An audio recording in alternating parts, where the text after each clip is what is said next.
siz kechira olmaydigan inson. Kechirmasangiz ham yashaydi. Kechirmasangiz ham sayohatga boradi. Kechirmasangiz ham nonushtasini yeydi, bemalol uxlaydi. Siz kechira olmayotganingizni u inson bilmaydi.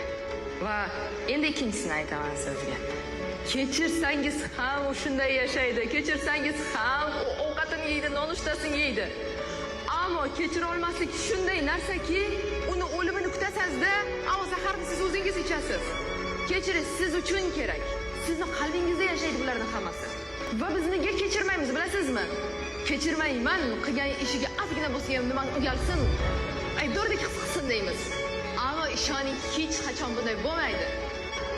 Siz ichyapsiz zaharni, siz yig'layapsiz hozir. Siz nonushta yeyotganingizda ichiga zahar qo'shib yeyapsiz. Kechira olmaslik mana shunday narsa. Faqatgina xohlaysiz va kechirishni yoki xohlamaysiz. Mana shu narsa bor.